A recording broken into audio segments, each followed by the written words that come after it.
درود پاک پڑھنے کے بے شمار فضائل و برکات ہیں، اور اس قدر فضائل ہیں درود کے کہ بعض اوقات جب فضائل درود سنتے ہیں، پڑھتے ہیں تو عقلیں حیران ہو جاتی ہیں۔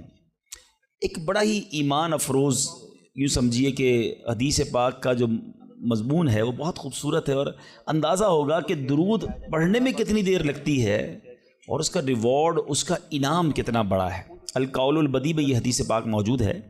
مدینہ کے سلطان رحمت عالمیان سرور ذیشان صلی اللہ تعالیٰ علیہ وسلم کا فرمان برکت نشان ہے، اللہ عز و جل کا ایک فرشتہ ہے، اس کا ایک بازو مشرق میں ہے اور دوسرا بازو مغرب میں ہے۔ ذرا غور کیجئے کہ اس کی وڈتھ کتنی ہے۔ آج بڑے بڑے جو ایئر کرافٹ ہوتے ہیں اس کی ایک بازو سے لے کر دوسرے بازو کی وڈتھ پر ڈسکس ہوتی ہے۔ آج کل کی معلومات کے مطابق سب سے بڑا جو مسافر طیارہ دنیا میں آج کل ہے وہ A380 ہے، اور میں نے اس کی ایک ریسرچ پڑھی تھی کہ اس کی وڈتھ اتنی ہے ایک پر سے دوسرے پر تک کہ جتنی ایک فٹ بال اسٹیڈیم کی وڈتھ ہوتی ہے۔ اتنا بڑا وہ جہاز ہے۔ پاکستان میں اب تک وہ اتر نہیں سکا کیونکہ شاید ہمارے پاس اتنا بڑا رن وے نہیں ہے، مگر آپ سوچئے کہ اللہ کا ایک فرشتہ ایسا ہے جس کا ایک بازو مشرق میں ہے، دوسرا بازو مغرب میں ہے۔ اس فرشتے کا حجم جو ہے، اس کی وڈتھ کا عالم کیا ہوگا، آپ سنیے۔ اور آقا علیہ الصلوۃ والسلام فرماتے ہیں جو شخص محبت کے ساتھ مجھ پر درود بھیجتا ہے تو اللہ تبارک و تعالیٰ، گویا اللہ کے حکم سے، میں حدیث کا مضمون عرض کر رہا ہوں، اللہ کے حکم سے وہ فرشتہ جو ہے وہ پانی میں نہر رحمت میں غوطہ لگاتا ہے، اور غوطہ لگا کر پانی سے باہر آ کر اپنے پروں کو جھاڑتا ہے۔ آپ نے کبھی یہ منظر دیکھا ہوگا کہ چھوٹی سی چڑیا جو ہے پانی میں اگر گر جائے اور باہر نکل کر اپنے پروں کو پھڑ پھڑائے تو کتنے قطرے گرتے ہوں گے، مگر ایک ایسا فرشتہ کہ جس کا ایک بازو مشرق میں دوسرا مغرب میں، جب وہ پانی سے نکل کر اپنے پروں کو پھڑ پھڑائے، پروں کو ہلائے، جھاڑے تو کتنے قطرے گریں گے، کاؤنٹ کرنا پاسبل نہیں۔ اب سنو ہونا کیا ہے۔ پیارے آقا فرماتے ہیں کہ اللہ تعالیٰ اس کے پروں سے ٹپکنے والے ہر قطرے سے ایک فرشتہ پیدا فرماتا ہے۔ اچھا، وہ فرشتوں نے کرنا کیا ہے؟ آقا علیہ الصلوۃ والسلام فرماتے ہیں وہ فرشتے قیامت تک اس درود پڑھنے والے کے لیے استغفار کرتے رہتے ہیں۔ یعنی درود پڑھنا اتنا سا کام ہے، ذرا مل کر پڑھیں، الصلاۃ والسلام علیک یا رسول اللہ۔ 30 سیکنڈز بھی نہیں لگتے ایک درود پڑھنے میں، مگر انعام کتنے بڑے بڑے ہیں۔ دنیا کا دستور ہے جتنا مشکل کام بندہ کرتا ہے اتنی آمدنی زیادہ ہوتی ہے۔ ایک نارمل میٹرک پاس بندہ جاب کرے اس کی سیلری تھوڑی ہوگی، گریجویٹ کرے اس کی سیلری زیادہ ہوگی، PhD کر لے سیلری اور بڑھ جائے گی۔ جتنا کوالیفائڈ، جتنی محنت کر کے، جتنا آگے بڑھ کے بندہ کام کرتا ہے اس کو اتنا دنیا میں انعام ملتا ہے۔ میرے رب کی رحمت دیکھو، کام تھوڑا کرتے ہیں رب زیادہ عطا فرماتا ہے۔ گویا اس کی رحمت جو ہے اپنے بندوں پر برسنا چاہتی ہے۔ اے میرے میٹھے اسلامی بھائیوں، میں بھی نیت کروں اور آپ بھی نیت کریں، ہم کم از کم روزانہ 1200 بار درود پاک پڑھیں گے۔ آج جس ٹاپک پر میں نے کچھ مدنی پھول آپ کو پیش کرنے ہیں، بیسیکلی یہ ایک ایسی عبادت ہے، یہ ایک ایسا عمل ہے جو ہمارے لیے بہت ضروری بھی ہے، مگر انفارچونیٹلی، بدقسمتی سے ہماری بہت بڑی اکثریت اس کو شاید عبادت ہی نہیں سمجھتی ہے، اس کو ایک آرڈنری کام سمجھتے ہیں، ضمنی کام سمجھتے ہیں، اور اس میں اتنی توجہ بھی نہیں دیتے۔ اور اگر آج آپ توجہ سے پورا بیان سنیں گے تو آپ ریئلائز کریں گے کہ میں نے جس عبادت کی طرف آپ کی توجہ دلانی ہے وہ صرف نارمل عبادت نہیں، بلکہ حدیث میں اس کو برین آف عبادہ، مخ العبادہ کہا گیا۔ وہ عبادت ایسی ہے جو عبادتوں کا بھی مغز ہے۔ اب وہ کیا ہے میں ضرور عرض کروں گا۔ پہلے بخاری شریف کا ایک واقعہ سنانا چاہتا ہوں، اور یہاں ایک تھوڑا سا مسکنسیپشن بھی کلیئر کرنا چاہتا ہوں، غلط فہمی یا وسوسہ، کہ کچھ لوگ یہ کہتے ہیں جناب کہ دعوت اسلامی کے اجتماع میں جاتے ہیں تو بعض اوقات وہاں واقعات بڑے سنائے جاتے ہیں، اور قرآن و حدیث کی بات کم ہوتی ہے اور واقعہ بڑا سنایا جاتا ہے۔ اب میں جو واقعہ سنانے جا رہا ہوں یہ میں نے نہیں سنانا، میرے آقا علیہ الصلوۃ والسلام نے صحابہ کرام کو سنایا تھا۔ تو یہ شاید غلط فہمی ہے کہ واقعات کا قرآن و حدیث سے تعلق نہیں ہے۔ پرابلم یہ کہ نہ ہم نے قرآن پڑھا ہے نہ حدیث پڑھی ہے۔ جنہوں نے قرآن پڑھا ہے ان سے پوچھیں کہ قرآن پاک میں واقعات کتنے ہیں؟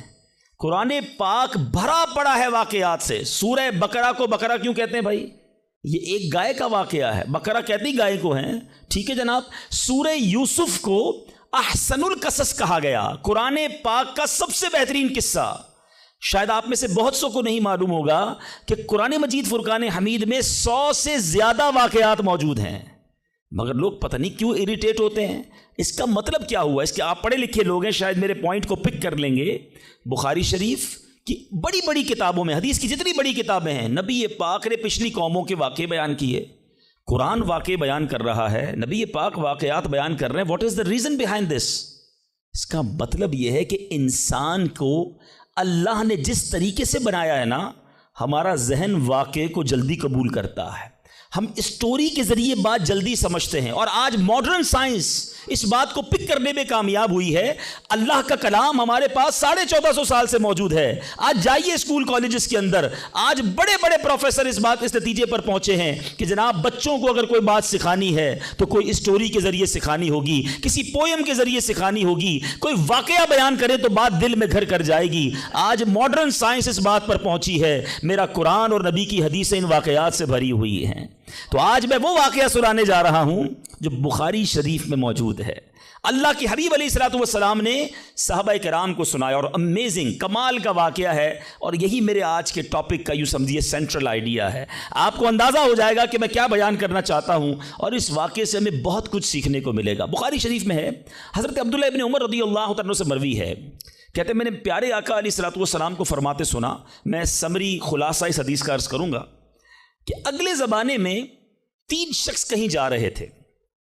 رات کا وقت تھا, سونے کے لیے انہوں نے ایک غار کا انتخاب کیا, اور ایک غار میں جا کر وہ آرام کرنے لگے. اس زمانے میں موٹیل اور ہوٹل تو ہوتے نہیں تھے کہ رات ہو گئی تو چلو کسی ہوٹل میں جا کے آرام کر لیں. کوئی غار دیکھا اور وہیں سو گئے پہاڑ کے اندر. ہوا کیا کہ وہ سوئے, اور پہاڑ کی ایک چٹان جو ہے وہ اوپر سے گری, اور اس پہاڑ کا جو منہ تھا اس پر چٹان آ کر گر گئی. کلوز, دروازہ کلوز ہو گیا. اس زمانے میں موبائل فون نہیں تھا کہ اندر پھنسے ہوئے کسی کو بتاتے کہ ہم اندر پھنس گئے. وہ اندر ہو گئے, اور دروازہ جو اس غار کا منہ تھا وہ چٹان سے بند ہو گیا. نبی پاک علیہ الصلوۃ والسلام فرماتے ہیں کہ اب ان تینوں نے کیا کیا؟ انہوں نے کہا کہ اب ایک ہی ہتھیار بچتا ہے, کسی کو بتا تو سکتے نہیں, آؤ اللہ کریم کی بارگاہ میں دعا کرتے ہیں. دعا مومن کا ہتھیار ہے. یہی میرا آج کا ٹاپک ہے. دیکھو بخاری شریف کی حدیث میں آقا فرما رہے ان تینوں نے کام کیا کیا. پھنس گئے تھے, کوئی چارہ نہیں تھا, اللہ کو پکارتے ہیں. تینوں نے فیصلہ کیا ایسا کرتے ہیں, تینوں نے کوئی زندگی میں اچھا کام کیا ہونا تو اس اچھے کام کا وسیلہ پیش کر کے اس اچھے کام کے صدقے سے اللہ کی بارگاہ میں دعا مانگتے ہیں. بخاری شریف کی حدیث سے یہ عقیدہ کلیئر ہو رہا ہے کہ وسیلے سے دعا مانگی جا سکتی ہے. اچھا جناب, پہلے بندے نے کیا کیا؟ اللہ کی بارگاہ میں دعا کی کہ یا اللہ میرے والدین بہت بوڑھے تھے, جب میں جنگل سے بکریاں چرا کر لاتا تو دودھ دو کر سب سے پہلے اپنے والدین کو پلاتا, اس کے بعد اپنی بیوی اور اپنے بچوں کو پلاتا. اے اللہ ایک دن ایسا ہوا کہ میں دودھ دھو کر آیا, لیٹ ہو گیا, آیا تو والدین سو گئے تھے, بچوں کو بھوک بھی لگی تھی, مگر میرے عشق نے, ادب والدین نے گوارا نہ کیا کہ ماں باپ سے پہلے بیوی بچوں کو دودھ پلاؤں. ساری رات انتظار کرتا رہا, اپنے والدین کے انتظار میں کھڑا رہا. میرے ادب نے یہ بھی نہ مجھے اجازت دی کہ والدین کو جگا دوں کہ آپ دودھ پی لیجئے, میں آ گیا ہوں. میں سرہانے کھڑا رہا, اے اللہ اگر میں نے یہ کام تیری رضا کے لیے کیا, ساری رات میں کھڑا رہا ماں باپ کے ادب میں, صبح ہو گئی تو میرے مولا اس مصیبت سے ہمیں چھٹکارا دے دے, اے اللہ اس غار سے ہمیں نکال دے. اس بندے نے دعا ختم کی, آقا فرماتے وہ پتھر تھوڑا سا سرک گیا. وہ پتھر جو کرین سے نہ ہلے, وہ چٹان آٹومیٹکلی دعا جو ہے اثر رکھتی ہے, پتھر سرک گیا. مگر اتنی جگہ نہ بنی کہ بندے باہر نکل جائیں. اب دوسرے کی باری آئی, اس نے اللہ کی بارگاہ میں دعا کی, مولا اے رب کریم میرے چچا کی ایک بیٹی تھی, لڑکی تھی, میری کزن تھی, اور میں اس پر بڑا عاشق تھا, بڑا محبوب رکھتا تھا اس کو, لیکن وہ میرے قریب نہیں آتی تھی, مجھے اپنے پاس نہیں بیٹھنے دیتی تھی. اب ایک بار وہ لڑکی کسی وجہ سے کسی مصیبت میں گرفتار ہو گئی, قحط میں گرفتار ہوئی, کھانے پینے کو پیسے نہیں تھے. وہ میرے پاس آئی اور آ کر کہا کہ مجھے مدد کر دو, تم میرے کزن ہو, مجھے بڑی ضرورت ہے. اب چونکہ پہلے سے مجھے وہ پسند تھی, ارادہ برا تھا, تو میں نے اس لڑکی کو کہا ٹھیک ہے جو تم مانگتی ہو میں دے دوں گا، مگر تم مجھے اپنا آپ حوالے کر دو، برا کام میرے ساتھ کرو۔ بیچاری مجبور تھی، میرے ساتھ وہ برائی کے لیے تیار ہو گئی۔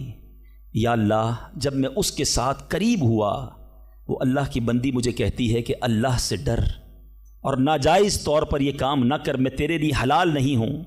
جب اس عورت نے، یہ لڑکی نے مجھے یہ بات کہی، کوئی اور دیکھنے والا نہیں تھا، میں اکیلا تھا، قابو تھا میرا اس عورت پر، مگر جب اس لڑکی نے مجھے تیرا خوف دلایا، اے اللہ فقط تیرے خوف سے میں پیچھے ہٹ گیا۔ اے میرے مالک، کام اکیلے میں کیا تھا، آج پھنس گیا ہوں، اگر یہ کام میں نے تیری رضا کے لیے کیا ہے، اے رب کریم آج اس مصیبت سے نکال دے۔ وہ پہاڑ تھوڑا اور سرک گئے، وہ چٹان اور سرک گئی۔ آقا فرماتے ابھی بھی اتنی جگہ نہ بنی کہ بندے باہر نکل جائیں۔ اب تیسرے بندے کی باری تھی، ہاتھ اٹھائے، اللہ کی بارگاہ میں عرض کی کہ یا اللہ، میں نے ایک بار کچھ کام کیا، چند مزدوروں کو مزدوری پہ رکھا، کام کر کر ایک مزدور ایسا تھا جو مزدوری لیے بغیر چلا گیا، بھول گیا اپنا جو حق تھا وہ لینا، بھول گیا، چلا گیا۔ اے رب کریم، جب وہ بندہ چلا گیا، میں نے اس کے پیسے کاروبار میں لگا دیے۔ کچھ سالوں بعد وہ مزدور پھر آیا، آ کر کہتا ہے میری مزدوری باقی رہ گئی تھی بھائی، میں لینا بھول گیا تھا، وہ پیسے مجھے دے دو۔ تو میں نے اس مزدور سے کہا کہ یہ تم اتنا بڑا ریوڑ جانوروں کا دیکھ رہے ہو، گائے بکریاں یہ سب تمہاری ہیں؟ اس نے کہا یہ ساری میری کیسے ہو سکتی ہیں؟ کہا بھائی جو تمہارے پیسے تھے میں نے کاروبار میں لگائے، کاروبار میں اللہ نے اتنی برکت ڈال دی ہے کہ یہ حصہ تمہارا ہے۔ وہ حیران ہوا، پریشان ہوا، یقین نہ آیا، مگر پھر جب میں نے کہا یہ تیرا ہی ہے، وہ مزدور سارے جانور لے گیا۔ اے میرے مالک، جو میں نے ایمانداری کی، میں نے امانت میں خیانت نہ کی، اگر یہ کام میں نے تیری رضا کے لیے کیا ہے، اے اللہ اس مصیبت سے جان چھڑا دے۔ حدیث کے الفاظ ہے وہ پہاڑ اور سرک گیا، اب اتنا راستہ بن گیا کہ وہ تینوں باہر نکل گئے۔ میٹھے میٹھے اسلامی بھائیوں، یہ میں پھر دوبارہ ریپیٹ کر رہا ہوں، not talking about from myself، میں اپنی طرف سے کوئی کسی کہانی کی بک سے آپ کو واقعہ نہیں سنا رہا، میں نے ایک حدیث پاک کی سب سے بڑی کتاب، اصح الکتاب بعد القرآن کہا جاتا ہے، صحیح ترین کتاب قرآن کے بعد جس کو کہا جاتا ہے وہ بخاری شریف ہے، میں نے نبی پاک کی حدیث آپ کے سامنے رکھی ہے، 3 باتیں سیکھنی ہیں اس میں سے، ٹھیک ہے؟ پہلا بندے نے کیا کام کیا؟ اللہ سے کیا عرض کی کہ والدین کا ادب کیا تھا، میرے مولا میں نے ماں باپ کی خدمت کی، اللہ کی بارگاہ میں یہ عمل کتنا مقبول ہوا کہ اس سے مصیبت دور کر دی گئی۔ میں ہر ٹاپک پر بہت دیر تک گفتگو کر سکتا ہوں، لیکن ظاہر ہے کہ مجھے ایک وقت کے اندر اپنا بیان کمپلیٹ کرنا ہے، میں بہت مختصر بات کر کے آگے بڑھ جاؤں گا۔ وہ لوگ جن کے ماں باپ حیات ہیں، خدا کی قسم یہ رب کی بہت بڑی نعمت ہے، ہمیشہ ان کی قدر کرنا۔ ماں باپ کا جو فرما بردار ہے وہ دنیا میں بھی کامیاب ہے اور آخرت میں بھی کامیاب ہے۔ ایک حدیث کا مضمون ہے، جس سے ماں باپ راضی اس سے اس کا رب راضی، جس کے ماں باپ اس سے ناراض اس سے اس کا رب ناراض۔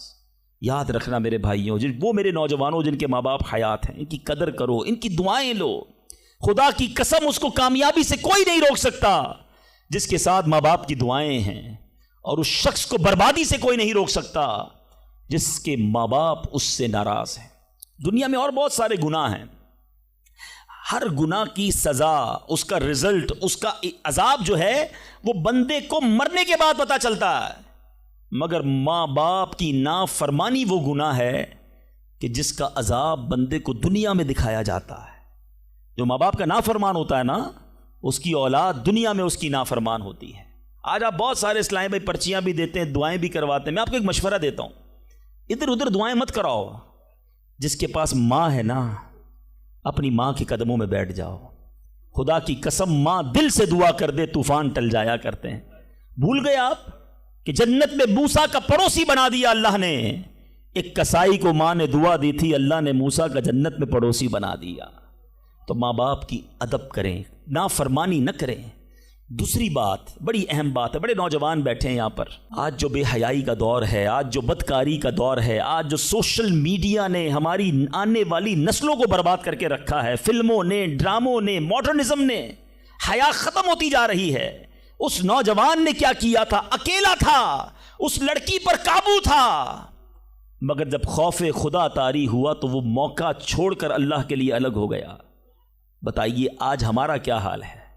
نیک نمازی دکھنے والے بھی اکیلے میں جب ہوں، اللہ نہ کرے گناہ کا موقع مل جائے، کیا اب بندہ بچتا ہے؟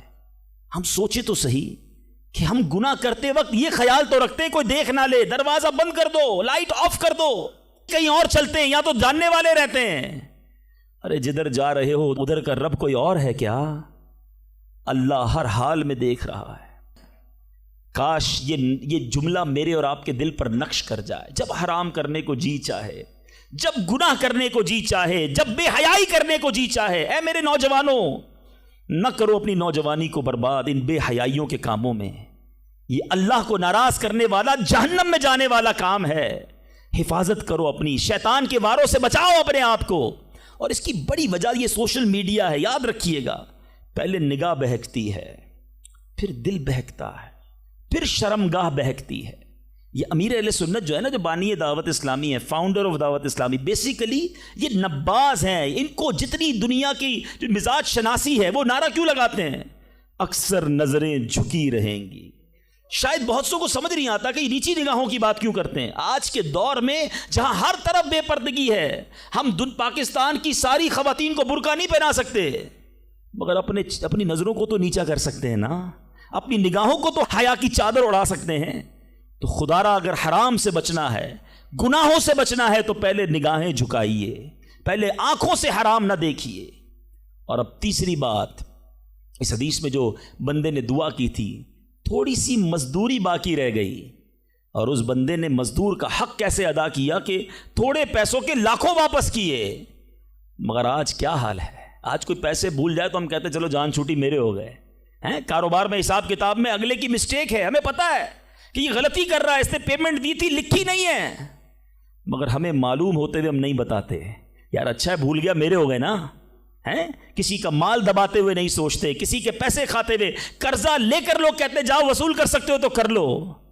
یاد رکھیے امام اہل سنت فرماتے ہیں، جو کسی کے 3 پیسے جان بوجھ کر دبا لے، I'm not talking about millions rupees، آج لاکھوں روپے لوگ ہڑپ کر جاتے ہیں، ہزاروں ہڑپ کر جاتے ہیں۔ سنو، اعلیٰ حضرت فرماتے ہیں جو کسی کے 3 پیسے دبا لے، اس کو قیامت کے دن ان 3 پیسوں کے بدلے 700 با جماعت مقبول نمازیں دینی پڑ جائیں گی۔ کدھر سے لائیں گے ہم 700 نمازیں با جماعت مقبول؟ ایک ایک روپیہ لوگوں کو واپس کیجئے، بھول گیا ہے آپ جا کر لوٹائیے، یاد دلائیے اسے، ایسے معاف نہیں ہوگا۔ آج لوگ کہتے ہیں میرا بگاڑ ہی نہیں سکتا کوئی، ٹھیک ہے، آج آپ کا کوئی نہیں بگاڑ سکتا، بڑے روب والے ہیں، بڑا عہدہ ہے آپ کے پاس، آپ چودھری ہیں، آپ کسی علاقے کے بڑے ہیں، منسٹر ہیں، کونسلر ہیں، واٹ ایور، لیکن آج اگر وہ مظلوم آپ کا کچھ نہیں بگاڑ سکتا نا، یاد رکھنا کل اللہ مظلوم کے ساتھ ہوگا، قیامت کے دن مظلوم کا ہاتھ ہوگا اور ظالم کا گریبان ہوگا، اس دن حساب دینا پڑے گا۔ تو خدا را اگر زندگی میں کسی پر ظلم ہو گیا ہے، اگر زندگی میں کسی کا حق دبا لیا ہے، اسے نہیں پتا، اب جا کر لوٹائیے یا تو معاف کروائیے، ورنہ قیامت کے دن مہنگا پڑ جائے گا۔ بہرحال میں پھر آتا ہوں اپنے ٹاپک کی طرف، اور وہ میرا ٹاپک آج ہے دعا۔ تو پتہ چلا کہ دعا یہ مومن کا ہتھیار ہے، مگر آج بڑا عجیب معاملہ ہے کہ دعا میں ہمارا وہ کنسنٹریشن نہیں ہوتا، دعا میں وہ توجہ ہی نہیں ہوتی۔ ہم شاید نماز بھی پڑھ لیں، تلاوت بھی کر لیں، جب دعا کی باری آتی ہے ہم اس کام کو بڑا آرڈنری سمجھتے ہیں۔ ہم سمجھتے ہیں ٹھیک ہے امام صاحب دعا کرا رہے ہیں، ہم بھی آمین کہیں، کبھی ادھر دھیان ہے، کبھی ادھر دھیان ہے، خیال کہیں اور ہے۔ نہیں میرے میٹھے اسلامی بھائی، ذرا دعا کی اہمیت سمجھو۔ دعا ہے کیا؟ دعا کس کی بارگاہ میں بات ہو رہی ہے؟ پتہ ہے آپ کو کس سے بات ہو رہی ہے؟ اللہ سے ڈائریکٹ بات ہو رہی ہے۔ دنیا میں کسی پرائم منسٹر، کسی صدر، کوئی بڑے بادشاہ سے بات کرنی ہو، ہمیں یہ پریولیج نہیں ملتا، ہمیں یہ آسانی تھوڑی کہ ہم ڈائریکٹ کسی سے بات کر لیں، اپوائنٹمنٹ لینا پڑتا ہے، ٹائم بڑی مشکل سے ملتا ہے، غریب آدمی کو تو ملتا بھی نہیں، بہت بڑی سورس بھی لگائیں۔ اچھا جناب 2 مہینے بعد آپ کی باری آئے گی، 2 منٹ بات کر سکیں گے آپ، 3 منٹ سے زیادہ بات نہیں کر سکیں گے، یعنی دنیا والوں کے پاس جا کر ٹائم لینا ڈیفیکلٹ۔ جو ساری کائنات کا مالک ہے، جو احکم الحاکمین ہے، جو رب العالمین ہے، ارے دنیا کا کوئی بندہ چاہے اس سے بات کرنا، اٹھائے ہاتھ، اور مانگنا شروع کر دے. کوئی اپوائنٹمنٹ نہیں, کوئی سیکرٹری نہیں, nobody between you and your Allah. Direct Allah سے بات کرو جتنی کرنی ہے, اور ٹائم لمٹ بھی نہیں ہے. تم تھک سکتے ہو, تم اکتا سکتے ہو, رب کے خزانوں میں کمی نہیں ہے. اور کمال دیکھے دنیا کا, آج آپ دنیا والوں سے پیسے مانگیں, مثال دیتا ہوں, ہمارے ساتھ بھی ہوتا ہے, آپ کے ساتھ بھی ہوتا ہے, کوئی دوست ہو, قریب بھی ہو, آ جائے یار کہ کسی مشکل میں ہوں بھائی مدد کر دو, ہم شاید مدد کر بھی دیں, یار بڑا کلوز ہے, رشتہ دار ہے, گرائی ہے. تھوڑے دیر بعد پھر آ جائے, یار دوبارہ چاہیے پیسے, پھنس گیا ہوں, مسئلہ حل نہیں ہوا. اب شاید جیب میں مشکل سے ہاتھ جائے, لیکن یار دوست ہے, چلو دے دو. تیسری بار آ جائے, یار یہ تو مانگنے والا ہو گیا ہے, بار بار آتا ہے. چوتھی بار آ جائے تو موبائل اس کا اٹھنا بند ہو جائے گا.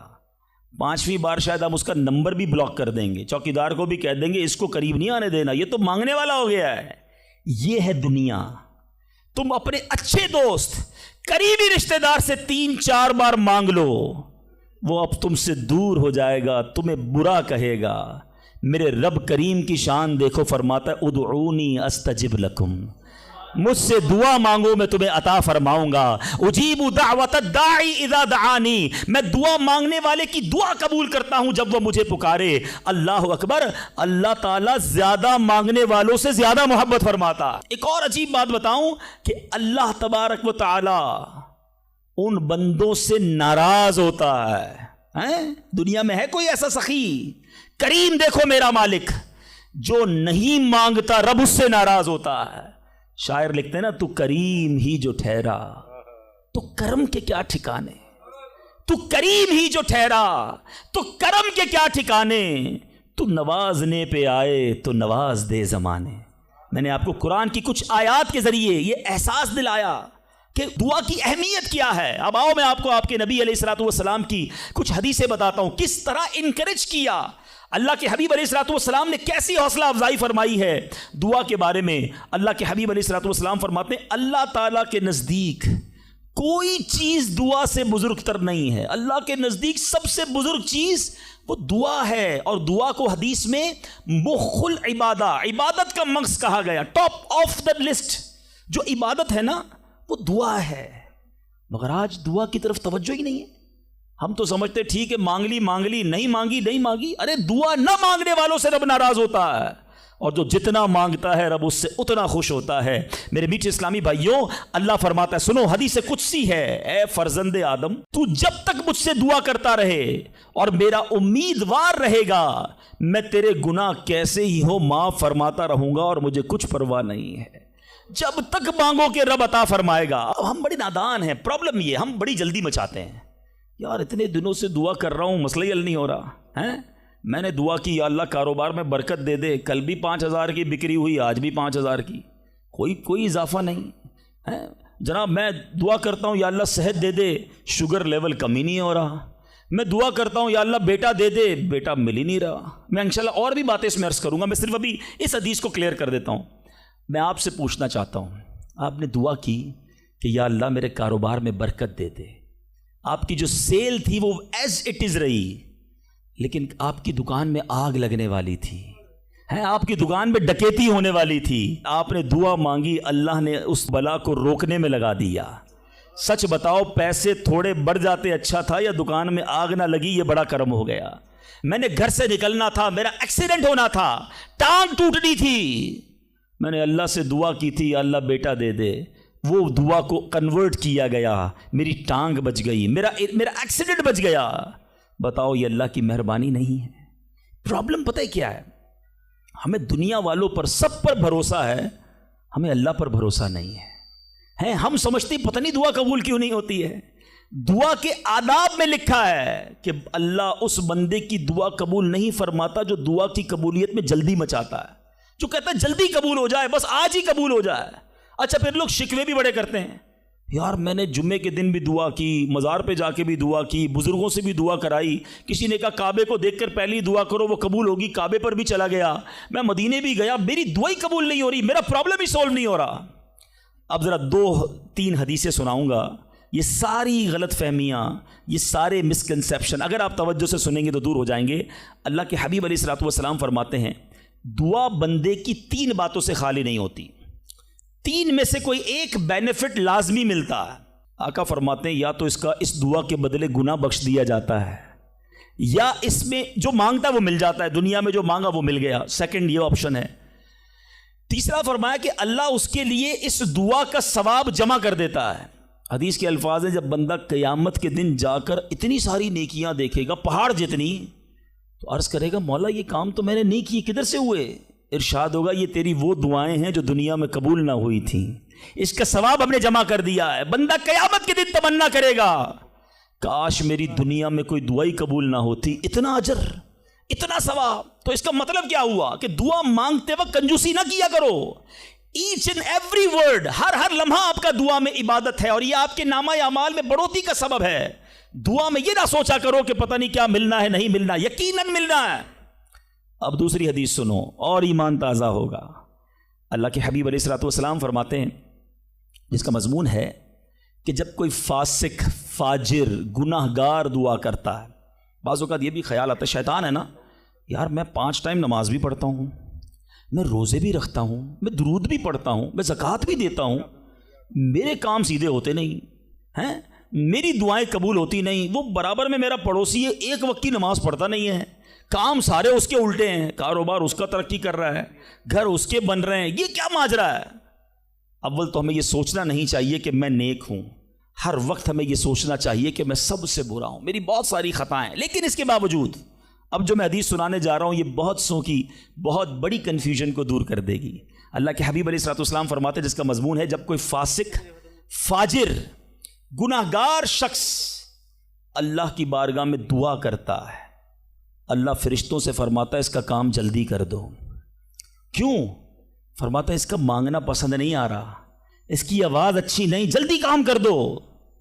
اور فرمایا جب اللہ کا کوئی نیک بندہ، رب کا محبوب جب اللہ کی بارگاہ میں دعا کرتا ہے، اللہ فرشتوں سے فرماتا ہے ابھی اس کو نہ دینا، ابھی اس کا کام نہ کرنا، اس کو اور مانگنے دو، مجھے اس کا مانگنا بڑا پسند آ رہا.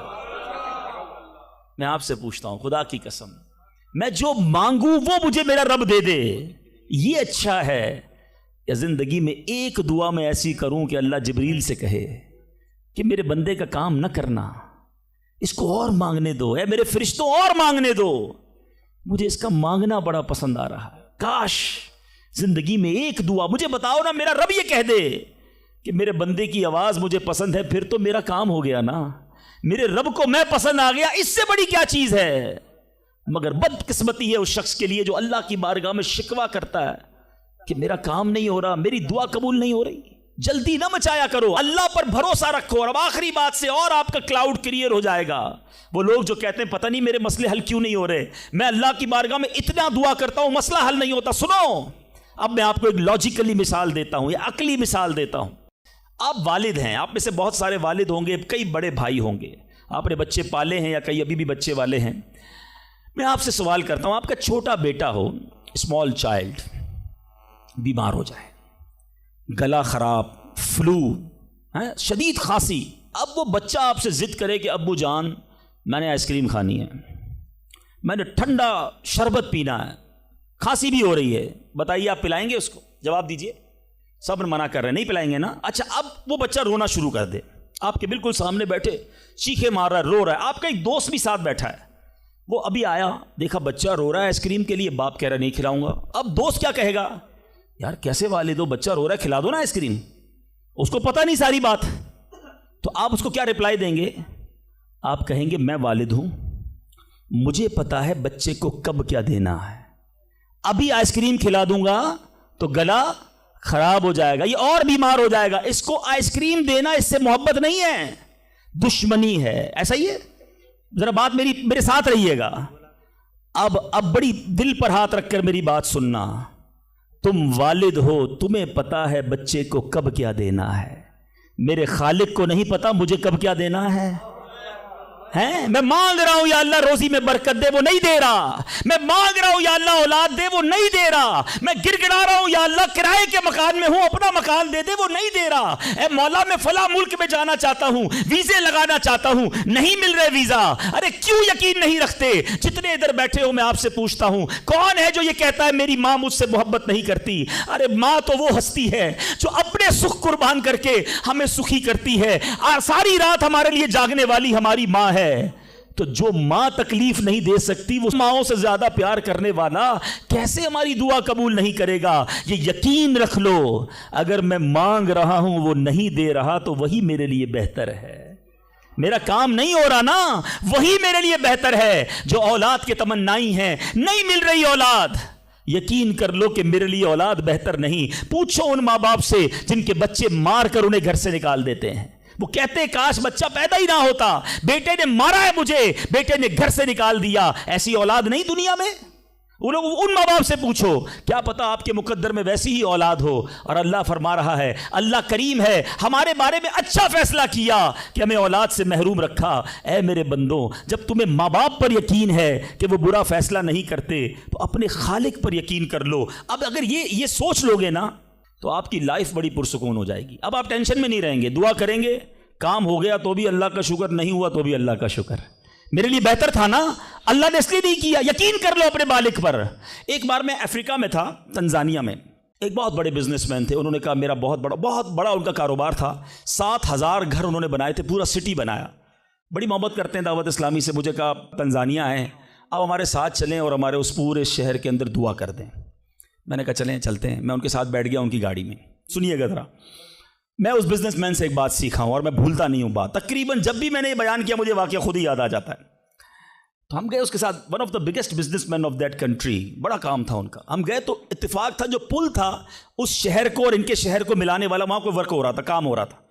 گاڑی رک گئی ہماری، وہ بڑا آدمی تھا، اس نے کئی لوگوں کو فون کیا، بھائی ہماری گاڑی کو نکلنے دے۔ کہا نہیں صاحب گاڑی نہیں نکل سکتی، پل پر کام ہو رہا ہے، ٹریفک کلوز۔ بہت کوشش کی اس نے، نہیں ہوا، ہم واپس آ گئے۔ جب ہم واپس آئے تو مجھے لگا کہ یار اس کو بیچارے کو دل چھوٹا ہو جاتا ہے نا انسان کا، بڑی محبت سے لے کر گیا اور لے ہی نہیں جا سکا۔ تو میں نے کہا آپ گھبرائیں نہیں، اس میں کوئی خیر ہوگی، اللہ خیر کرے گا۔ میں ان کو تسلی دے رہا ہوں۔ یار اس بندے نے جو جملہ کہا نا، وہ کہتا ہے بھائی میری زندگی کا ایک دستور ہے، جب میرا کام ہو جاتا ہے نا تو میں ایک بار اللہ کا شکر ادا کرتا ہوں، نہیں ہوتا تو 2 بار اللہ کا شکر ادا کرتا ہوں۔ میں شاکڈ ہو گیا، میں نے کہا آپ نے کیا کہا، ذرا دوبارہ کہیے۔ وہ بزنس مین ہے، ہی از ناٹ مولوی، کوئی عالم دین نہیں تھے، لیکن مجھے سکھا گیا وہ بندہ۔ میں نے کہا دوبارہ کہیے۔ وہ کہتا ہے جب میرا کام ہو جاتا ہے نا میں ایک بار اللہ کا شکر ادا کرتا ہوں، جب نہیں ہوتا تو میں 2 بار اللہ کا شکر ادا کرتا ہوں۔ میں نے کہا یہ کیوں؟ کہتے نہیں کس نے کیا، کام نہیں ہوا تو کس کی مرضی سے ہوا، ہم دونوں کا جانا وہاں ٹھیک ہی نہیں تھا، جب ہی روڈ بند ہو گیا، اللہ نے جو کیا میرے مالک نے بہتر کیا۔ میں نے کہا یار آپ کمال کی شخصیت ہو، میں اتنا خوش ہوا اس بندے سے۔ یہ فارمولہ یاد کر لو، لائف پرسکون ہو جائے گی۔ جو مانگو مل جائے یا اللہ تیری مہربانی، جو نہ ملا یا اللہ پھر بھی تیری مہربانی، تو میرے ماں سے زیادہ مجھے چاہنے والا ہے، بہتر تھا جبھی تو نہیں دیا۔ تو بہرحال میرے میٹھے اسلامی بھائیوں، دعا میں کنجوسی نہیں، دل و جان سے مانگو، ٹھیک ہے؟ اچھا اب دعا کے کچھ آداب بھی سن لیں۔ دعا قبول نہ ہونے کا ایک سبب حرام روزی بھی ہے۔ حدیث کے الفاظ ہیں حرام خور کی دعا قبول نہیں ہوتی۔ بندہ حرام بھی کھا رہا ہے، سود کا کام بھی کر رہا ہے، ملاوٹ بھی کر رہا ہے، جھوٹ بول کر روزی بھی کما رہا ہے، کہتا ہے دعا کیوں قبول نہیں ہوتی؟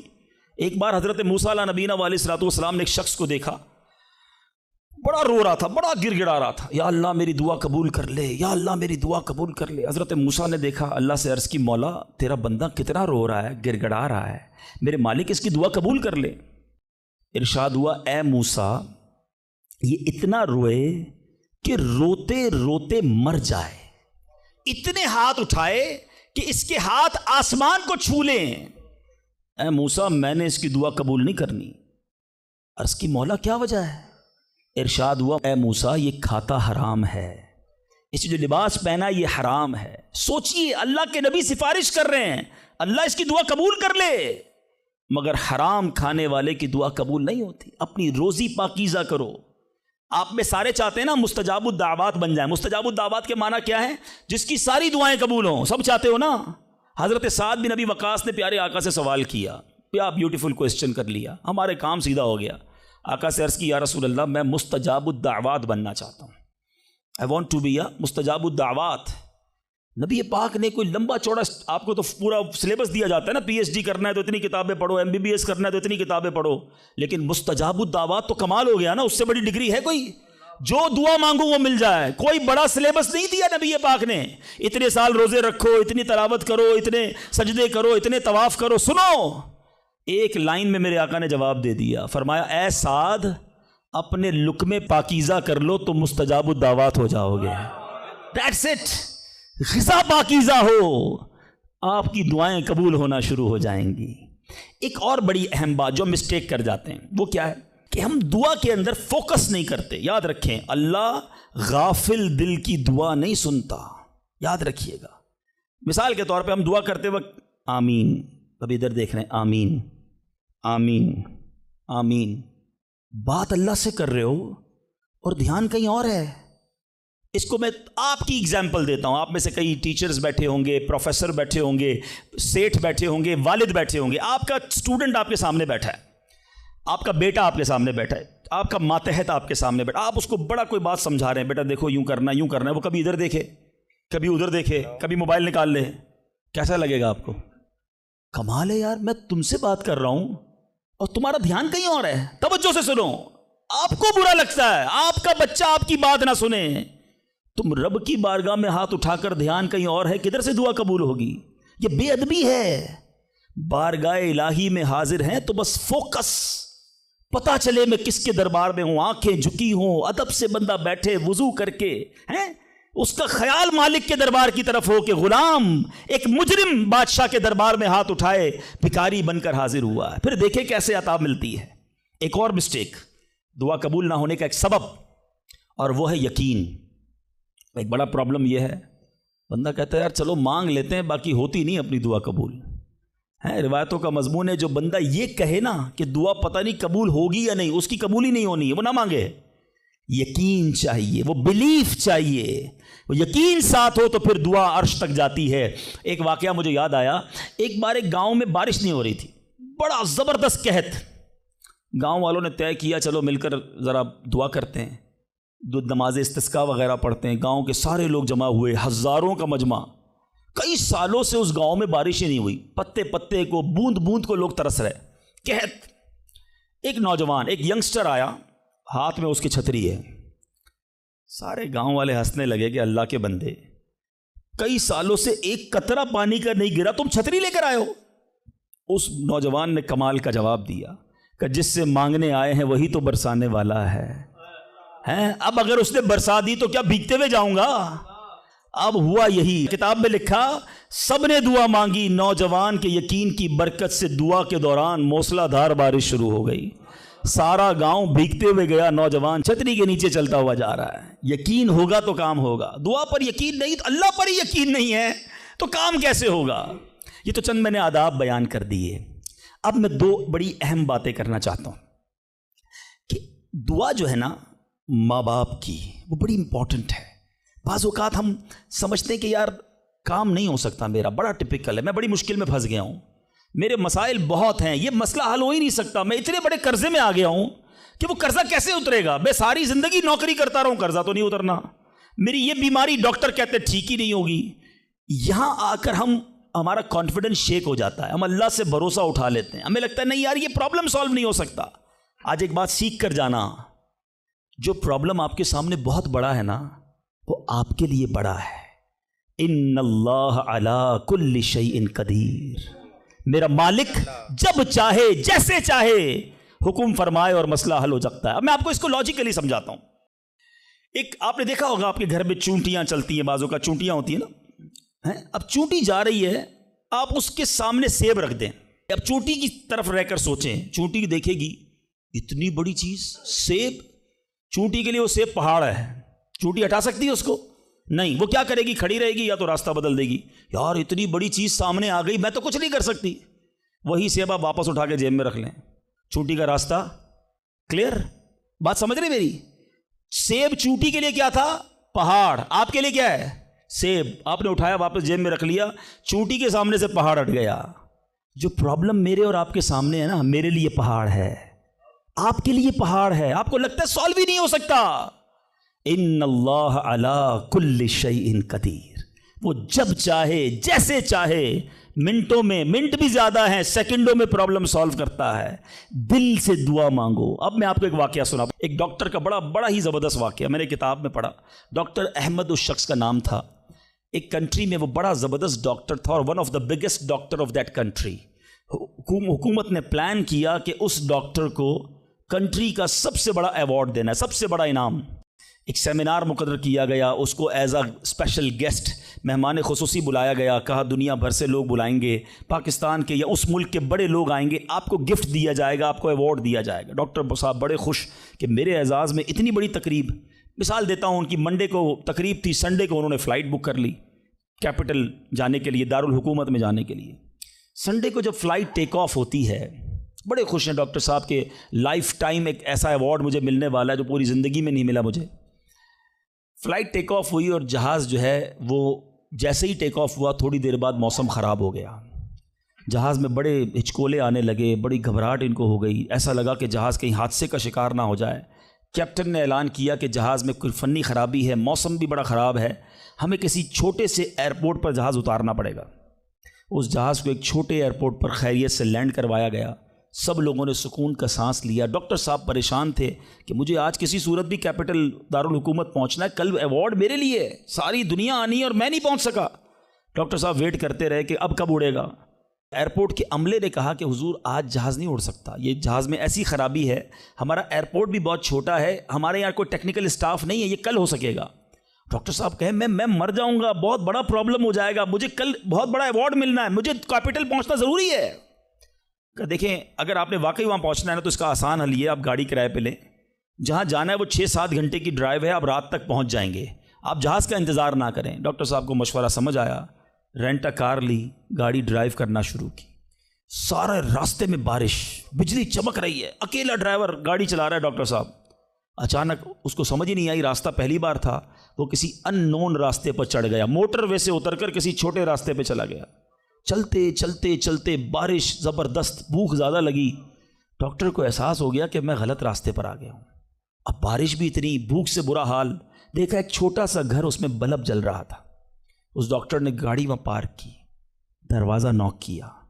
ایک بوڑھی خاتون باہر نکلی. کہا بیٹا کون ہو؟ کہا ماں جی راستہ بھول گیا ہوں، بارش بہت ہے. کہا بیٹا اندر آ جاؤ. اس خاتون نے جو گھر میں کھانا بنا تھا ڈاکٹر کو پیش کیا. ڈاکٹر احمد کو بھوک بڑی لگی تھی، کھانا کھا لیا. اب اس بوڑھی ماں کے پیچھے ڈاکٹر نے دیکھا ایک جوان بیٹا بستر پر لیٹا ہے. کہا ماں جی یہ کون ہے؟ کہا بیٹا میرا پوتا ہے، شدید بیمار ہے، میں غریب عورت ہوں مگر میرے پوتے کو جو میری زندگی کا سہارا ہے، ایک ایسی بیماری ہو گئی ہے، ہمارے گاؤں میں نے کئی ڈاکٹروں کو دکھایا ہے، ڈاکٹر کہتے ہیں کہ اس کا علاج پاکستان میں ایک ہی ڈاکٹر ہے جس کا نام ڈاکٹر احمد ہے، وہی کر سکتا ہے. بیٹا ہر نماز کے بعد دعا کرتی ہوں کہ اتنے پیسے جمع ہو جائیں کہ میں اپنے اس معذور بیٹے کو ڈاکٹر احمد کے پاس لے جاؤں. تم مجھے مسافر لگتے ہو، ذرا تم بھی دعا کر دو میرے بیٹے کا علاج ہو جائے. ڈاکٹر احمد دسترخوان پر بیٹھ کر رونے لگا.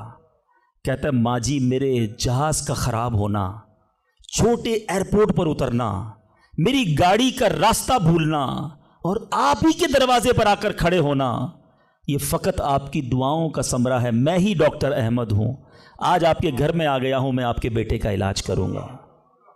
یہ ہے دعا.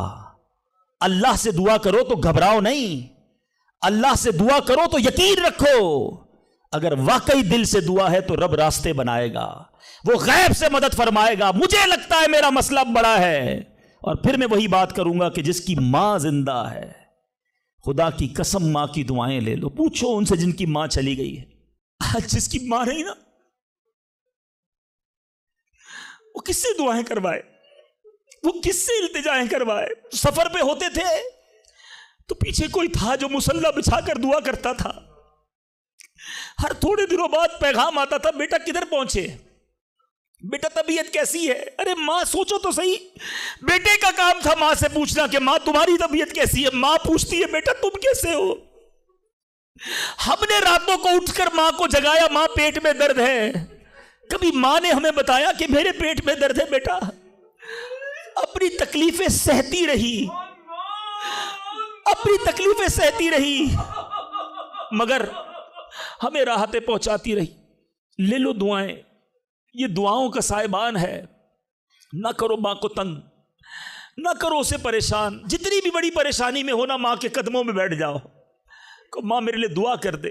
تمہاری ماں نے دعا کر دی نا، یہ عرش تک جاتی ہے۔ اور ایک اور بات بتا دوں، کچھ دعائیں وہ ہیں جو ہم کہتے ہیں ماں دعا کر دو، ابو دعا کر دی، یہ الگ بات ہے، وہ کرتے ہیں۔ اتنی خدمت کرو کہ کہنا نہ پڑے، ماں خود دعا کرے یا اللہ میرے بیٹی کی خیر کر دے، ماں والد خود دعا کرے یا اللہ میرے بیٹے کے بگڑے کام بنا دے، پھر دیکھو کیا ہوتا ہے تمہارے ساتھ۔ اور آخری بات آج کے بیان کی کہ کبھی کسی کی بد دعا نہ لینا۔ دعا اثر رکھتی ہے نا تو بد دعا بھی اثر رکھتی ہے۔ ہائے جو ہوتی ہے نا دل سے نکلتی ہے، وہ برباد کر دیتی ہے انسان کو۔ اگر آپ کو لگتا ہے نا کہ یار میرا چلتا کاروبار خراب ہو رہا ہے، میری زندگی میں پرابلم شروع ہو گئی ہیں، میرے گھر میں بڑی خوشیاں تھیں، آہستہ آہستہ چیزیں خراب ہو رہی ہیں، فوراً چیک کرو کسی پر ظلم تو نہیں کیا، کسی کی ہائے تو نہیں لی۔ ایک بار میں نے ایک واقعہ، اسی کتاب میں یہ واقعہ بھی پڑھا کہ ایک مچھیرا تھا اور ایک پولیس والا کوتوال اس مچھلی بازار میں گیا اور اس نے دیکھا بڑی تازہ مچھلی مچھیرا بیچ رہا ہے۔ کہا کتنے کی ہے دکھاؤ ذرا۔ اس نے کہا صاحب اتنے 100 روپے کی ہے۔ کہا کبھی ہم نے کسی کو پیسے دیے؟ مچھلی چھینی اور چلا گیا۔ وہ غریب مچھیرا بڑی چیخیں ماری کہ بھائی میری روزی ہے، میں نے آج بچوں کے لیے کھانا لے کر جانا ہے، مگر اس پولیس والے نے نہیں سننا تھا، وہ اس مچھلی کو لے کر چلا گیا۔ مچھلی اتنی فریش تھی کہ وہ پھڑک رہی تھی۔ اسی پھڑکنے کے دوران اس مچھلی نے اس پولیس والے کے انگوٹھے پہ کاٹ لیا۔ نارمل سا تھا معاملہ تھا۔ گھر آ گیا، گھر آیا، بیوی کو کہا مچھلی پکاؤ، فریش فش لایا ہوں، مگر تھوڑی دیر بعد انگوٹھے میں درد شروع ہو گیا۔ اور آپ جانتے ہیں انفیکشن کس کو کہتے ہیں، چیزوں کا خراب ہونا کس کو کہتے ہیں۔ اس کے انگوٹھے میں شدید پین شروع ہو گیا، بہت درد۔ کہا کھانا بعد میں کھاؤں گا، پہلے دوست ڈاکٹر ہے اس کے پاس جاتا ہوں۔ اس کے پاس گیا، کہا ڈاکٹر صاحب دیکھیں یہ انگوٹھے میں کیا ہو گیا ہے، بہت لال ہو گیا، بہت درد ہو رہا ہے۔ کہا اس میں زہر پھیل گیا ہے، ابھی ابھی ڈیسائیڈ کرو ورنہ یہ انگوٹھا نہیں کاٹو گے تو ہاتھ کاٹنا پڑے گا۔ کہا اچھا ہاں۔ انگوٹھا کٹوایا، گھر آیا، بڑا افسردہ کہ انگوٹھا ہی کٹ گیا۔ ابھی دسترخوان پر بیٹھا تو ہتھیلی میں درد شروع ہو گیا، ہتھیلی لال ہونا شروع ہو گئی، بڑی بڑی تکلیف۔ پھر گیا ڈاکٹر کے پاس کہ ڈاکٹر صاحب آپ نے کہا تھا انگوٹھا کٹوا دو ہتھیلی بچ جائے گی، ہتھیلی بھی لال ہو گئی۔ کہ بیٹا اس میں بھی انفیکشن ہو گیا ہے، فوری فیصلہ کرو، میری عقل کام نہیں کر رہی، ورنہ ایسا نہ ہو تمہارا پورا بازو کاٹنا پڑے۔ مرتا کیا نہ کرتا، ہتھیلی کٹوائی، پھر گھر آیا، پٹی بندی ہوئی ہاتھ پہ، آنکھوں میں آنسو ہیں، تڑپ کے لیٹا، لیکن رات چین سے نیند نہ آئی، ہاتھ میں درد ہونا شروع ہو گیا، پورا ہاتھ لال ہو گیا، پریشان۔ ڈاکٹر کے پاس جانے والا تھا، اس کا ایک دوست بڑا سمجھدار تھا، وہ دیکھ رہا تھا کہ شام انگوٹھا کٹوایا، پھر ہتھیلی کٹوائی، اب ہاتھ کے لیے تڑپ رہا ہے۔ کہہ رہے ایک بات بتاؤ، آج تمہارے ساتھ کوئی واقعہ ہوا ہے کیا؟ تم نے کوئی کام کیا ہے؟ کہتا ہاں، میں ایک غریب مچھیرے سے مچھلی چھین کر آیا ہوں، وہ روتا رہا، میں اس کا جواب میں نے نہیں دیا۔ وہ دوست بڑا سمجھدار تھا، کہ جلدی کرو اس مچھیرے سے معافی مانگو ورنہ ایک ایک کر کے پورا جسم کٹ جائے گا۔ راتوں رات دونوں دوست بھاگے، اس مچھیرے کا گھر ڈھونڈا، آدھی رات کو اس کے گھر پہنچے، اور اس پولیس والے نے ہاتھ جوڑ کر کہا کہ دیکھو میرا ہاتھ کٹ گیا ہے، مجھے اللہ کے واسطے معاف کر دو۔ اور مزے کی بات یہ ہے غریب کا دل بہت بڑا ہوتا ہے، ظلم بھی ہوا تھا پھر بھی اس نے کہا جا میں نے تجھے معاف کیا۔ اس دوست بڑا سمجھدار تھا، اس نے مچھیرے کو پکڑ لیا، کہا ایک بات تو بتاؤ، جب یہ تم سے مچھلی چھین کر گیا تم نے کچھ کہا تھا کیا؟ کہتے ہاں میں نے اللہ کی بارگاہ میں دعا کی تھی کہ یا اللہ میں کمزور ہوں، یہ بندہ مجھ پر ظلم کر کے میرے بچوں کی روزی لے گیا ہے، میں اس کا کچھ نہیں بگاڑ سکا، اے اللہ میرا بدلہ تو نے لینا ہے، اے اللہ میرا بدلہ تیرے ذمہ ہے، اب تو اپنی قدرت سے میرا بدلہ لیجیو۔ اے میرے میٹھے اسلامی بھائیوں، یاد رکھنا، ہائے نہ لینا کسی کی، تکبر نہ کرنا کہ میں بڑا کرو فر والا ہوں، میں انجینئر، میں ڈاکٹر، میں پروفیسر، میں سیٹھ۔ آج آپ کچھ بھی ہیں، یہ اللہ نے آپ کو دیا ہے۔ ایک ہائے لگ گئی نا، اللہ کے کسی بندے کو تکلیف پہنچا دی، اور اس نے ہاتھ اٹھا دیے. یہ دعا بڑی کمال کی چیز ہے. طوفان ٹال بھی دیتی ہے اور برباد بھی کر دیتی ہے. بربادی سے بچنا ہے، لوگوں کی دعائیں لیجیے. زندگی میں ایسے کام کرنا میٹھے اسلامی بھائیوں کہ میری غیر موجودگی میں بھی لوگ دعا دے کہ کیا بندہ ہے، کیا ملتا ہے، کیا اخلاق ہے. ایسا نہ کرنا کہ کسی سے مل کر جاؤ تو جانے کے بعد لوگ کہیں اتنا غرور، اتنا تکبر، مجھے ذلیل کر کے گیا. آج ملازم کو ہم ذلیل کر دیتے ہیں، آج بیوی بچوں کے سامنے گالیاں نکالتے ہیں، آج لوگ ہم سے ڈرتے ہیں. یاد رکھو یہ عزت نہیں ہے. آج آپ کا، اگر میں جو پروفیسر بیٹھے ان سے کہنا چاہتا ہوں، آپ ٹیچر ہیں اور آپ کے اسٹوڈنٹ آپ کا ادب کرتے ہیں، یہ ادب ہے یا ڈر ہے؟ چیک کیجئے. آپ کے سامنے جو ادب کرے اور پیچھے گالیاں دے، وہ ادب نہیں، وہ عزت نہیں. عزت یہ ہے کہ میں سامنے نہ بھی ہوں تو لوگ کہیں کہ کمال کا آدمی ہے. اللہ اس کی خیر فرمائے. کاش میں ایسی زندگی گزارنے میں کامیاب ہو جاؤں، آپ گزارنے میں کامیاب ہو جائیں کہ جب دنیا سے جائیں نا تو لوگ ہاتھ اٹھا کر دعا کریں، مغفرت کی دعا کریں، ہمارے اچھے کام انہیں یاد آئے. لوگوں کے دلوں میں نفرتیں نہ ڈالو. آج کسی پر ظلم کر کے، روب جما کر، اس کو دھوس میں لے کر ہم اپنا کام تو نکال لیتے ہیں، مگر یاد رکھنا وہ بھی بندہ رب کا ہے، اللہ کا بندہ ہے، نبی پاک کا امتی ہے، اس کا بھی کنیکشن ہے. اور اگر تڑپ کر اس نے دعا کر دی نا تو ہماری بربادی کوئی نہیں روک سکے گا. اگر میرا کوئی بھائی ایسا بیٹھا ہے نا جو دیکھ رہا ہے کہ یار کاروبار ڈاؤن ہو رہا ہے، فیملی ڈسٹرب ہو رہی ہے، صحت گڑبڑ ہو رہی ہے، کچھ چیزیں بکھرتی محسوس ہو رہی ہیں، فوراً الرٹ ہو جائیں. چیک کریں ملازمین سے ظلم تو نہیں ہو رہا، پڑوسیوں کو تکلیف تو نہیں ہو رہی، بیوی بچے تو پریشان نہیں، ماں باپ بہن بھائی رشتہ دار خالہ ماموں چاچا بہت پریشان ہیں لوگوں سے. ہم سمجھتے ہیں ہم سب ٹھیک ہے، نہیں سب ٹھیک نہیں ہے، دل توڑے ہوئے ہیں، ذلیل کیا ہوا ہے ہم نے، دنیا کو بانٹتے ہیں، اپنوں کو پریشان کیا ہوا ہے.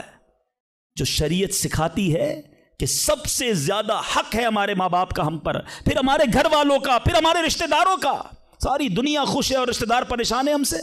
تو اے میرے میٹھے اسلامی بھائیوں، آج کے اس مختصر بیان میں نے 2-3 ایسپیکٹ آپ کے سامنے رکھے ہیں. امپورٹنس آف دعا، کتنی ضروری ہے دعا، کتنی برکت والی چیز ہے دعا. گھبراؤ نہیں، مانگو اللہ سے، ڈرو نہیں، کنجوسی نہیں کرو، ادب سے مانگو، فوکس کے ساتھ مانگو، یقین کے ساتھ مانگو، جتنا مانگنا ہے مانگو. اور دوسری بات، حرام سے بچنا ہے تاکہ دعائیں قبول ہوں. اور نہ ملے تو شکوہ نہیں، ہر حال میں اللہ کا شکر ادا کرنا ہے. اور آخری بات، ہائے نہیں لینی، تکلیف نہیں پہنچانی. اللہ تعالیٰ مجھے اور آپ کو مسلمانوں کا خیر خواہ بنا دے، مسلمانوں کے دلوں میں خوشی داخل کرنے والا بنا ہے. اور یہی دعوت اسلامی کا میسج ہے. ہم میلاد منانے جمع ہوئے ہیں، نبی پاک کے گویا میلاد کا مہینہ آ گیا. کیا کیا میرے آقا نے ساری زندگی؟ محبتیں، پیار، نرمی، شفقت، جانوروں کے ساتھ اچھا سلوک. اللہ کے حبیب جانوروں پر ظلم کرنے سے منع کرتے، آج ہم انسانوں پر ظلم کر رہے ہیں، آج لوگوں پر لڑائیاں کر رہے ہیں، جھگڑے کر رہے ہیں. ایک غلطی معاف کرنے کے لیے بندہ تیار نہیں ہوتا، کہتا نہیں جناب اینٹ کا جواب پتھر سے دوں گا، اس نے مجھے کیسے گالی نکالی، جانتا نہیں میں کون ہوں. بھول گئے؟ سلام اس پر کہ جس نے گالیاں سن کر دعائیں دیں، سلام اس پر کہ جس نے خون کے پیاسوں کو کبائیں دیں. میرے آقا وہ ہیں جو گالیاں سن کر دعائیں دیتے، اور ہم کہتے ہیں نبی کا امتی ہوں، غلام ہوں. کیسے غلام ہو؟ لڑائی جھگڑے کے لیے ہر وقت تیار رہتے ہو. نہیں چھوڑوں گا، بدلہ لوں گا. خاندانی دشمنیاں چل رہی ہیں، کئی نسلوں سے دشمنیاں چل رہی ہیں. اللہ کے بندوں کیا ہو گیا ہے؟ ہم اس نبی کے امتی ہیں کہ جنہوں نے قاتلانہ حملہ کیا، اللہ کے حبیب نے انہیں بھی معاف فرما دیا، اور ہم معاف کرنے کے لیے تیار نہیں ہیں. ایک آخری روایت سن لو، کاش دل میں اتر جائے میری بات. اللہ کے حبیب علیہ الصلوۃ والسلام فرماتے، جس کا مضمون ہے جو معاف نہیں کرتا اسے معاف نہیں کیا جائے گا، اور جو رحم نہیں کرتا اس پر بھی رحم نہیں کیا جائے گا. مرضی ہے آپ کی، نہ کریں معاف، کریں دشمنیاں، قیامت کے دن تیار رہنا، پھر ہمیں بھی معاف نہیں کیا جائے گا. بندوں کو معاف کرو، درگزر کرو، اور اللہ سے دعا کرو، یا اللہ میں بندہ ہوں، میں نے تیری رضا کے لیے بندے معاف کر دیے، تو خالق ہے، تو مجھے معاف فرما دے. شب قدر کی دعا یاد ہے؟ اللہم انک عفو کریم تحب العفو فاعف عنی. مانا تو سمجھو کیا پیاری دعا ہے، اللہ تو کریم ہے، تو معاف کرنے والا ہے، معافی کو پسند کرتا ہے، مجھے بھی معاف کر دے. اللہ کو عرض کر رہے ہیں، اللہ تو معافی کو پسند کرتا ہے، خود معافی دینے کے لیے تیار نہیں ہے، نہ ملازم کو، نہ بیوی کو، نہ ساس کو، نہ بہو کو. لڑائی جھگڑے لگے ہوئے سب کے. آج ایک نیت کر لو، اے مسلمانوں، آقا کے غلاموں، آج تک مجھے کسی نے بھی ستایا، دل دکھایا، میں نے اس کو معاف کیا. کہہ دو میں نے معاف کیا. دشمنیاں ختم. آگے بڑھ کر خود معافی مانگ لو. آپ کو لگے گا یار غلطی تو اس نے کی تھی، میں کیوں معافی مانگوں، وہ معافی مانگے. یہی تو پرابلم ہے. دو دوست، دو رشتہ دار، دو بھائی 5-5 10-10 سال سے ایک دوسرے سے بات نہیں کر رہے، کس وجہ سے؟ وہ معافی مانگے. ایک سوری نے دو دوستوں کو گھر پہ بٹھایا ہوا ہے، میاں بیوی الگ بیٹھے ہوئے، رشتہ دار دور ہے، کیوں؟ وہ پہلے معافی مانگ لے، بس میں معافی مانگ لوں گا، میں معاف کر دوں گا. ارے آپ آگے بڑھ کے معافی مانگ لو نا. ہماری میمنی میں ایک جملہ کہا جاتا ہے، جو نمی ہو وہ اللہ کے گمی ہو، جو جھک جاتا ہے وہ اللہ کو پسند آ جاتا ہے. آپ آگے بڑھ جاؤ. آپ فون کر دو آج، اے میرے بھائی کئی سال ہو گئے آپ ناراض ہیں، جو بھی مجھ سے غلطی ہوئی اللہ کی رضا کے لیے معاف کر دو، میں آپ کے گھر مٹھائی کا ڈبہ لے کر آنا چاہتا ہوں. ارے جاؤ یار، دوستی کر لو. یہ رشتہ دار، یہ پیار کرنے والے دنیا میں ویسے ہی تھوڑے ہوتے ہیں. ان تھوڑوں سے ہی ہم نے دشمنیاں لگائی ہوئی ہیں. تھوڑی لائف ہے، پیار سے گزارو، محبت سے گزارو، ختم کر دو دشمنیاں. پھر دیکھو انشاءاللہ کیسے محبتیں بڑھتی ہیں. اللہ کرے یہ پیغام ہم لے کر جائیں.